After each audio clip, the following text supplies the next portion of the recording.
These signs in the yard of a suburban Winnipeg home have some people wondering where the line between free speech ends and hate speech begins. Located in a family-centric neighborhood next to a playground, the signs read, "I do not support reconciliation or the infantilization of Indian people."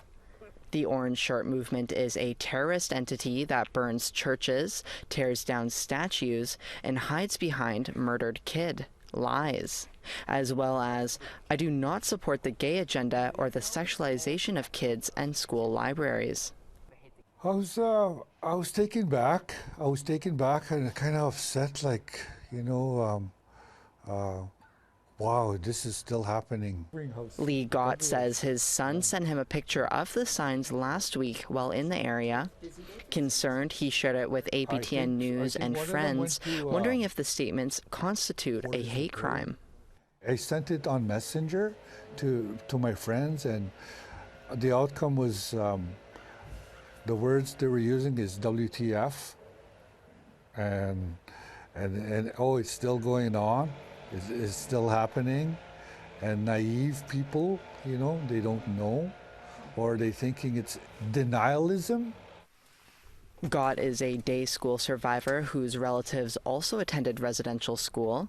He says an aunt and 2 uncles never returned home from what are now called genocidal institutions. He believes the signs diminish their experiences, ones riddled with abuse that left Gott with PTSD. Like, I seen similar things happen, like, in like similar stories in documentaries of the Jewish people, other people saying that it didn't happen, about the Holocaust. Same scenario, same feeling I got. Residential school denialism seems to be on the rise in recent years as efforts for reconciliation between Indigenous people and governments advance. But despite Canada's own apology in 2008 for their part in creating the residential school system, publicly denying the atrocity happened is not currently an offense in the criminal code like it is for the Nazi Holocaust that saw millions of Jews murdered.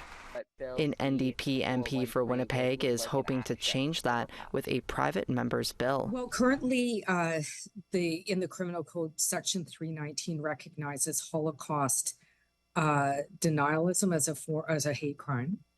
What my bill proposes to do is to amend the criminal code to also include within that section residential school denialism. If passed, a person guilty of publicly promoting residential school denialism could be imprisoned for up to 2 years.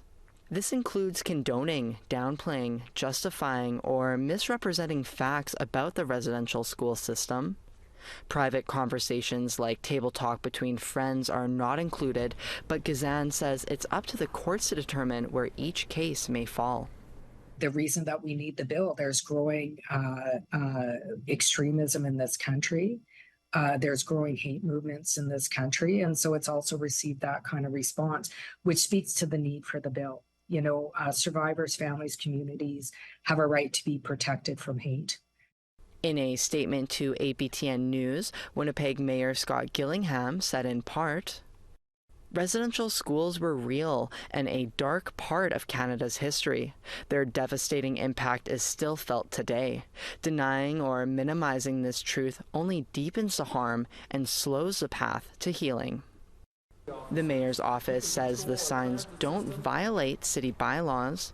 APTN News reached out to the Winnipeg Police for comment, but did not hear back before airtime. We tried to ask the homeowners on 2 occasions why they posted the signs, but left twice without a response. As for Gott, he says he thinks the signs should be taken down or the family spoken to, and perhaps even invited to a powwow or other event to learn more. He shares his message of every child matters proudly. I was ashamed of being an Indian at one time, but now today, I got long hair. Right, I'm proud of who I am, being a Anishinaabe, and I could stand up and speak. Sav Jones, APTN National News, Winnipeg.